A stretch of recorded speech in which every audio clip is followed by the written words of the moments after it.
자, 오늘 1부는 국민의힘으로 가보겠습니다. 유이동 정책위 의장을 만나볼 텐데요. 총선과 관련해서 내놓은 정책들을 짚어볼 테고 또 하나 지금 의대 증원을 둘러싼 갈등, 여당은 어떤 중재 역할을 할 건지에 대한 답도 함께 나눠보죠.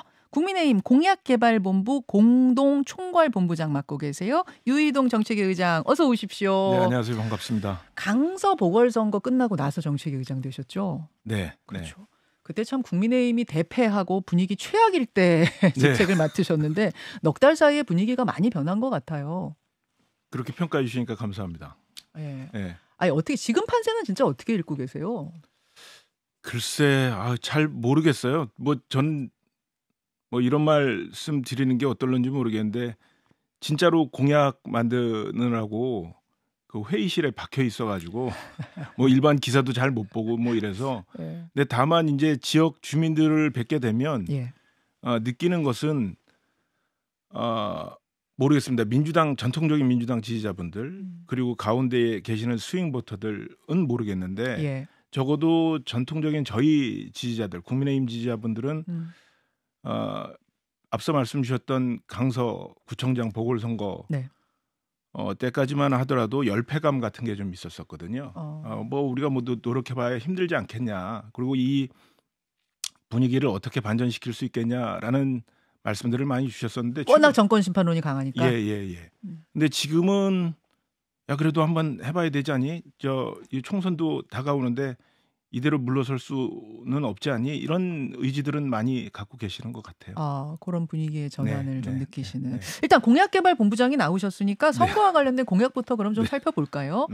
16호 공약까지 발표가 됐던데 1호 공약이 저출생 공약 맞습니까? 인구부를 신설해서 인구부 장관은 부총리급으로 격상시키겠다. 이런 지금 구상이시죠? 이게 국회 입법을 거쳐야 되는 사안일 텐데 이게 좀 민주당과의 공감대는 있습니까? 근데 이 문제는 정파적 이해가 걸려 있는 것이 아니고 대한민국이라는 공동체의 미래가 걸려 있는 문제이기 때문에 저는 의석수가 어떻게 되든지 상관없이 이 부분은 22대 국회가 들어서면 무난하게 협의를 이룰 수 있지 않을까 생각을 합니다. 어디가 이기든 간에 인구부 신설 이거는 거의 확정적이라는 말씀이시고요. 그렇죠. 이게 저희가 어제 기후위기 관련된 공약을 발표를 했고요. 그것도 1탄 했고 이제 목요일쯤 한 2탄 하려고 하는데요.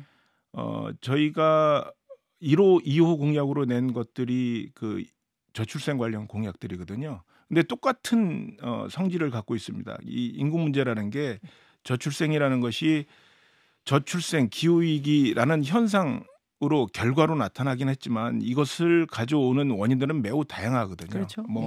개인의 문제, 또 환경의 문제, 경제의 문제, 여러 가지 이유로 이런 문제들 속에서 이런 결과를 가져오는 거기 때문에 어떤 기존의 전통적인 한 부처에서 책임지기에는 그 규모나 깊이가 너무 다르지 않느냐. 그래서 부총리급의 부처를 만들어야 되겠다라는 생각을 갖게 된 겁니다. 알겠습니다. 1호 공약은 그러하고 그 흉악범죄와 관련된 공약들도 눈길을 끌어요. 가석방 없는 무기형을 신설하겠다. 이거는 총선 끝나면 바로 추진하는 걸로 결정이 된 건가요? 가석방 없는 무기형. 그건 저희가 이제 총선 끝나면 그 소속 의원들의 의사를 모아가지고 공약이기 때문에 당론으로 추진하려고 하고 있습니다. 그렇죠. 아마 이 가석방 없는 무기형에 대해서는 그 이견이 큰 것 같지는 않습니다. 그렇죠. 근데 논란은 한국형 재식합법 요 공약입니다. 성범죄자가 형을 다 마치고 사회로 나왔을 때 거주 시설을 지정해서 거기 살게 하겠다 이런 법인데. 물론 조두순이나 김근식이나 이런 사람들 나왔을 때 동네가 들썩들썩하고 우리 동네는 오지 않게 해주세요. 이런 것들. 그래서 이 법에 대해서 찬성하는 분도 많습니다만 이게 또 감정의 문제로만 접근할 게 아니다. 법정형을 다 살고 나온 사람의 거주지를 어떻게 국가가 정해줄 수 있느냐. 그러면은 강도살인 전과자는 아무데나 살아도 되는 건가? 이런 이제 형평성 문제들. 맞습니다. 사이비 교주는 그러면 아무데나 살아도 되는 건가? 꼬리에 꼬리를 무는 거예요. 이 부분 이거 좀 포퓰리즘적인 공약 아니냐 비판이 나오는데요. 사실 법이라는 게 제도라는 게 어떤 기준을 만드는 거기 때문에 그 모든 그 사회 공동체 구성원들이 합의를 하고 만장일치로 뜻을 같이 모으는 기준을 만든다는 것은 불가능하겠죠. 그렇지만 지금 최근에 흉악범죄들 특히 특정한 성을 대상으로 또 아니면 특정한 연령대를 대상으로 벌어지는 흉악범죄들이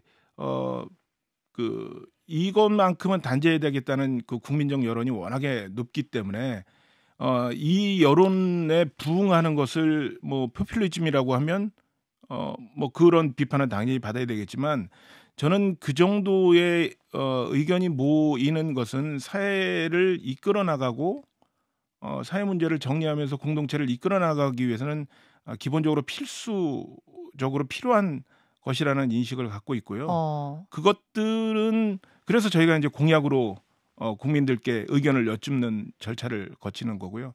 또 물론 취지는 그러하지만 세부적인 내용을 다루는 부분에 있어서 국회에서 또 논의 과정이 있을 테니까 그 부분에 대해서 그런 부작용들은 충분히 걸러질 것이라고 예상을 합니다. 이 제시카법을 내놓고 나서 사실 갑론을박 막 있었잖아요. 저희도 토론 한번 하고 그랬거든요. 그렇더라도 이 공약을 보류하거나 그럴 생각은 없으신 거예요? 네, 그렇습니다. 제시카법 공약. 그때도 막 찬반 의견이 저희 엄청나게 들어왔는데. 뭐 충분히 듣고 있습니다. 여러분들도 의견 좀 주시고 일단은 저희 공약 공부 안에서도 찬반이 있었으니까요. 있죠. 이거는 그럴 수 있을 것 같아요. 국민의힘 유이동 정책위 의장 만나고 있습니다. 사형제가 사실은 지금 사실상 우리가 폐지된 국가잖아요. 네, 그렇습니다. 이 사형 집행을 부활하는 것도 이것도 공약인가요? 아니면 한동훈 전 법무부 장관의 생각인가요? 그 사형제 부활은 아직 저희가 공약화 시키지는 않았고요. 그건 아니고요. 근데 이제 이런 일련의 정책들 이 연속해서 나오면서 이제 한동훈 위원장이 법무부 장관 당시에 했었던 발언들이 연결돼서 이렇게 이해되고 있는 건데 그 부분에 대해서는 뭐 고민은 해보고 있습니다. 한동훈 위원장이 얘기한 것처럼 순기능이 있는 부분도 있고요. 근데 이거는 사실 앞서 말씀 주셨던 한국형 제시카법보다는 훨씬 더 논란이 크기 때문에 사회적인 합의가 충분히 전제가 돼야 되는 사안이라서 이 부분은 공약은 아직 아닌. 예, 그렇습니다. 그리고 지금 계속 발표하시는데 그 공약 안에도 일단 이게 들어갈 가능성은 크지 않군요. 아직까지는. 알겠습니다. 이 문제는 사실 되게 민감하죠. 뭐 그냥 감정적으로는 사형 왜 안 시켜 이러지만 또 생각해 보면은 판결이 나중에 재심으로 뒤집히는 경우도 막 30년 후에 이런 경우도 있고 하니까. 알겠습니다. 공약 얘기는 아닌데요. 공약 얘기는 아닌데 최근 정부 정책 중에 가장 뜨거운 정책 의대 증원 이슈 한번 짚어보죠. 뭐 의사들 중에도 아예 한 명도 증원 안 된다 이런 의견보다 어느 정도 수준까지는 찬성한다 이런 경우가 적지 않더라고요. 다만 쟁점은 어떻게 단번에 입학생을 2,000명씩이나 늘리는가. 이거는 서울대, 연대, 고대 자연계열 총 학생 수의 70%에 이르는 숫자다. 의대가 그 많은 수를 뽑아서 그것도 한 해만이 아니라 이제 매년 계속 뽑아가지고 이거를 제대로 가르칠 준비가 전혀 안 됐다. 근데 이게 의료라는 건 생명과 직결되는 문제라서 교육의 질이 매우 중요한데 너무 지금 극단적으로 뭐 이른바 무대포식으로 밀어붙이는 건 아니야. 이런 이야기가 나옵니다. 어떻게 생각하세요? 글쎄요. 뭐 의사 선생님들 생각 입장에서는 충분히 그런 말씀을 하실 수 있을 거라고 보는데 지금 대한민국이 처한 현실이 그렇지 못하다는 말씀을 먼저 드리고 싶습니다. 뭐 우리가 언론을 통해서도 접하고 있습니다만 의료 서비스의 부족과 관련해서 특히 의사 수가 부족해서 발생되는 문제들로 인한 사회 현상들을 많이 접하고 있지 않습니까? 예를 들면 이제 응급실, 뭐 소아과가 필수 의료, 지역 의료 이런 거죠. 맞습니다. 그리고 고액 연봉을 줘도 지역에서 그 의사를 구하기가 힘들다는 뉴스도 우리가 보고 있으니까요. 지금 1년에 2,000명씩 증원을 하더라도 이 의사분들이 배출되는 시점은 한 10년 후고요. 교육 시기가 아니니까. 맞습니다. 그렇기 때문에 지금 의사 숫자를 늘리는 것을 가지고 저희가 이야기를 할 것이 아니라 의사 숫자를 늘려서 과연 의료 개혁을 어떻게 이뤄낼 것이냐. 의사 선생님들께서 말씀하시는 이 학생들을 진짜 길러낼 수 있는지 없는지는 같이 검증을 하면 될 거고요. 정부의 정책 방향이 옳은지 그른지를 하나하나 같이 점검해 나가면서 이 문제를 해결하는 방식으로 가야지 가장 본질적인 2,000명 증원도 지금 뭐 정부의 입장에서는 최소한의 숫자라고 이야기를 하는 거 아니겠습니까? 특히 지금 고령화 추세, 내년이면 저희가 초고령화 국가가 되는데 이 노인들의 고령 의료보건 서비스에 대한 수요도 폭발적으로 늘어나고 있는 상황이거든요. 그렇기 때문에 현실적으로 지금 이 시점에서 저희가 의료 전반에 대한 시스템을 점검하지 않으면 예. 그 한 10년 뒤에 가서는 진짜 어려운 상황을 맞이할 수밖에 없기 때문에 의사 선생님들의 반발이 있음에도 불구하고 이 정책은 물러서기가 어렵겠다라는 생각을 갖고 있습니다. 물러서기가 어렵겠다. 지금 이제 유희동 정책위 의장께서는 그런 이제 부작용들은 같이 검증해 보자 하셨어요. 예. 근데 이제 저희가 보건복지부 차관님과도 인터뷰 나누고 또 서울대 교수님과도 인터뷰 나누고 전공의 대표와도 인터뷰를 나눴는데 다 동의하는 건 뭐냐면 필수 의료, 지역 의료 그게 문제다라는 거에 대한 동의해요. 네.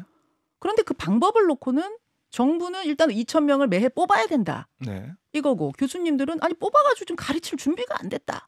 이런 거라면 그리고 뽑은들 그들이 필수 의료, 지역 의료로 간다는 지금 보장이 없다. 이런 부분에 대한 그럼 지금 말씀하신 그 부분들 검증 작업을 네. 지금 이렇게 강대강으로 부딪힐 게 아니라 네. 좀 차분하게 멈춰서 하는 방법은 어떤가? 그래야 지금 환자들의 피해, 혼란도 줄일 수 있지 않은가? 어떻게 보세요? 의사 숫자라는 것은 아까 말씀드렸습니다만 예. 10년 후에 배출이 돼서 의료 서비스를 하시는 거 아니겠습니까? 그러니까 10년이라는 시간은 충분히 있는 거죠. 그리고 교육이라는 것 측면에서는 예.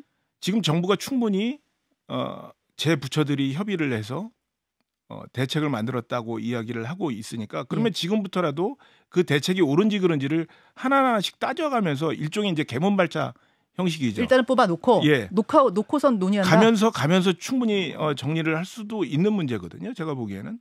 예. 근데 건보공단의 전직 이사장들은 네. 이거 이렇게 수가 많아지면 건보 파탄 난다. 네. 이런 우려들을 좀 일제히 한 인터뷰들도 있더라고요. 결국 많아지면 네. 이들이 꼭 필요한 곳으로 가줘야 되는데 그러지 않을 경우에는 결국 의료 서비스 부담만 더 늘어날 것이다. 이들도 나가서 돈을 벌 테니까. 그 부분에 있어서는 이 부정적인 일이 안 되는 쪽으로만 그 이유들을 찾고 있는 것이라고 생각을 하고요. 이것을 바꿔서 생각하면 예. 의료 서비스가 부족해서 의사의 숫자가 부족해서 고령화 인구는 늘어나는데 노인분들을 케어하는 그 선생님들이 없게 되면 의료 비용이 더 늘어나지 않겠습니까? 그러니까 저는 적당한 공급은 반드시 이 문제를 해결하는데 필수적인 요소다라고 생각합니다. 사실 이제 여당이 강대강 대치에서 굉장히 중요한 중재 역할을 해야 되잖아요. 이걸 푸는 역할을. 혹시 그럼 구상하시는 게 매년 5,000명씩 계속입니까? 아니면 어느 정도 수까지 예를 들면 5년이면 5년, 6년이면 6년까지 이 숫자를 유지하다가 그 다음에는 조절한다. 뭐 이렇게 되는 건가요? 제가 뭐 그 숫자까지 이 자리에서 뭐 말씀을 드릴 수는 없겠습니다만 상황이라는 것이 의사의 숫자가 넘쳐서 의료 서비스 자체가 붕괴된다라고 하는 것을 어느 정부 어느 정치 집단이 용인을 하겠습니까? 그것은 상황에 따라서 적절하게 조율을 하지만 적어도 분명한 것은 이 시점에서 분명한 것은 의사의 숫자가 절대적으로 부족하다. 이것을 가지고 타협을 하려 어떤 뭐 양보를 구하는 방식이 이런 방식이어서는 안 된다. 국민들이 동의하지 않을 거다라는 생각입니다. 그 어제 서울의대 교수 그 전 비대위원장과 저희가 인터뷰를 했는데 그분의 중재안은 이거더라고요. 지금 이제 초중고 학부모들은 상당히 반기고 있다. 입학생이 확 느니까. 근데 이거 총선용 포퓰리즘 정책으로 우리는 의심이 된다. 학교는 준비가 안 됐는데 그러니 총선이 끝나고 나서 좀 차분히 다시 논의하면 안 되냐 이 증원 숫자에 대해서 그런 중재안을 내시던데 그 부분은 어떻게 보세요? 일단 총선용이라는 지적이 나올 정도면 그 전직 비대위원장님이 말씀하셨던 것처럼 국민들로부터 매우 높은 호응을 얻고 있다라는 의미니까 집권 여당의 정책을 책임지는 저로서는 반가운 이야기이긴 하죠. 그런데 총선용이라는 의미 자체가 총선을 목전에 두고 국민들의 호응을 일시적으로 얻은 후에 그 결과가 끝나면 유야무야 할 거라고 판단을 하시는 거잖아요. 그러면 지금 이렇게 극렬하게 반대하실 이유가 없는 거죠. 저희가 총선용으로 이거를 쓰고 있다라고 판단을 하시는 거라면, 그런데 이거는 총선 여부와 상관없이 이 문제는 이야기가 나왔을 때 쇳불도 당김에 빼야 된다고 이 문제는 해결하지 않으면 나쁜 선례가 남을 거다라는 생각을 갖고 있습니다. 총선용이 절대 아니라는 말씀이시고 그렇다면 오히려 그런 의료계의 오해를 불식시키기 위해서라도 그러면 좋다. 일단 멈추고 이 혼란 멈추고 총선 후에 다시 논의하자. 우리 그때도 2,000명이다. 이렇게 갈 수는 없는 건가요? 아니 그러니까 이게 멈췄다가 그때 가서 다시 2,000명이라고 하는 거하고 지금 2,000명이라서 그냥 계속 그 정책을 이끌고 가는 거하고 어떤 차이가 있는지 저는 잘 모르겠어요. 알겠습니다. 그 부분에 대해서는 뭐 명확한 의지를 가지고 계시다는 말씀. 지금 국민의힘 정책들, 공약들에 대한 이야기를 나누고 있는데 16호까지 지금 공약이 나왔는데 그 숫자는 전 잘 모르겠습니다. 몇 호인지는. 제가 찾아보니까 그렇더라고요. 그 다음에 준비하고 있는 새로운 공약들도 있습니까? 사실 저희가 택배라는 국민 택배라는 이름으로 이 정책들을 국민들께 전달해 드리고 있는데 사실 한동훈 위원장이랑 함께 현장에 가서 이 공약을 발표하는 행사는 어제 기후 공약을 마지막으로 이제 그만하려고 합니다. 그렇습니까? 왜냐하면 이제 선거가 한 달여밖에 안 남았기 때문에 비대위원장의 시간도 그렇고 저도 지역을 내려가서 선거 운동을 해야 되기 때문에 그렇죠. 예. 그런데 그 사실은 그 행사를 통해서 발표한 공약 외에도 저희가 준비한 공약이 많이 있거든요. 그 공약들을 이제는 정리를 해서 한 권의 책으로 정리를 해서 내려고 하고 있고요. 그 준비 작업을 하고 있고 그 이후에 나올 수 있는 공약들은 공약집의 다른 형태로 뭐 예를 들자면 지금 저희가 계획하고 있는 것들은 민주당에서 낸 공약들 중에 아니면 민주당 의원들이 발의하신 법안들 중에 취지나 방향에 대해서는 저희가 충분히 동의하지만 이런 것들은 좀 고쳤으면 좋겠다라고 하는 것들을 소위 말해서 리퍼 제품, 리퍼 상품 공약으로 만들어서 지금 저희 국민의힘 보좌진 협의회를 중심으로 좀 만지고 있거든요. 리퍼 혹은 리폼. 뭐 리폼 공약이 나오는 거예요? 그런 형태로 좀 재밌게 전달해 보려고 노력 중입니다. 알겠습니다. 깜짝 놀랄 만한 공약이 혹시 있습니까?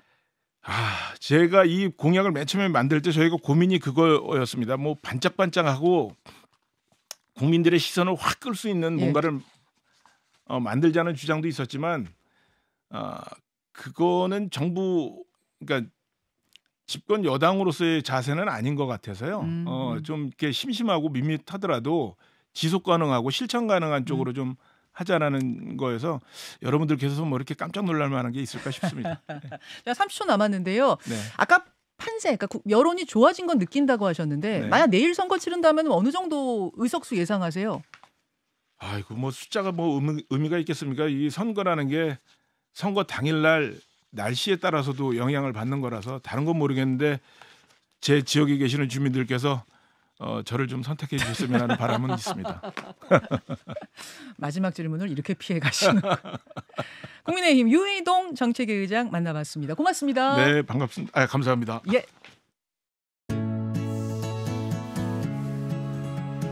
김현정의 뉴스쇼는 시청자 여러분의 참여를 기다립니다. 구독과 좋아요, 댓글 잊지 않으셨죠? 알림 설정을 해두시면 평일 아침 7시 20분 실시간 라이브도 참여하실 수 있습니다.